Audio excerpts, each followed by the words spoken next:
In 1985, Armando Morales buried under his tortilla shop in Mexico City. He had 40 pesos, 10 kilos of masa, and 200 neighbors waiting outside for food they hadn't ordered. The quake hit at 7:19 a.m. His shop collapsed in 42 seconds. His wife and daughter were at the market. He was alone, under 3 tons of concrete. His right leg was pinned, his left arm free. In the dark, his hand found something, a ball of masa, prepared that morning, still warm. "Señor Armando, are you alive?" "Yes," he called back. "Go, save yourselves." "We're not leaving," they said, "but we're hungry. The city is burning. We have nothing."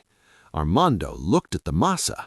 10 kilos, enough for maybe 100 tortillas. There were 200 people outside, and he was trapped. He had 40 pesos in his pocket, enough to buy more masa, if he could walk, if he could escape, if the city wasn't destroyed. Instead, he called through the crack, "Bring me wood from the rubble. I will make you tortillas." "You're trapped," they shouted. "I have 2 hands," he said, "one to make, one to pass." For 72 hours, Armando made tortillas in complete darkness, by touch alone. He couldn't see if they were round, couldn't flip them properly, burned his fingers until he couldn't feel pain. He made them small, smaller than usual, so they would stretch, so everyone would eat. Each one passed from his buried hands to hungry mouths above. Maria, the seamstress, kept tally. 50 tortillas, 100, 150, she wrote on a piece of cardboard with charcoal from the fire. "Señor Armando," she called, "you have made 200. You should stop, rest." "I have masa," he said. "They have hunger. The math is simple." He made 847 tortillas in 3 days. On the 3rd day, he ran out of masa. He scraped the bins, mixed water with lime, made 23 more from nothing.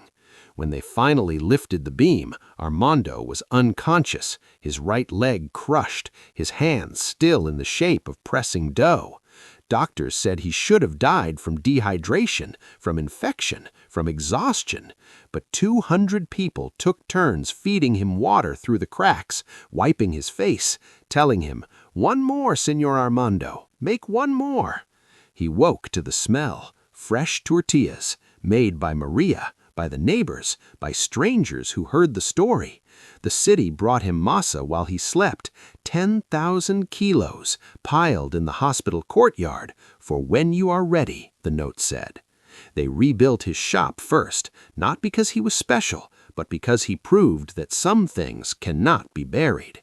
He still makes them small, for the memory, he says, of when small was enough. Every September 19th at 7:19 a.m., Armando makes tortillas in darkness, no lights, by touch alone. The city waits in silence. They don't come because they're hungry. They come to remember that a man buried alive chose to feed them instead of save himself. Armando is 84 now. His daughter runs the shop. His granddaughter makes the masa. And every morning, the first tortilla is placed on the windowsill. For the 19th, for the buried, for the belief that even in darkness, we can be light. Small, round, enough.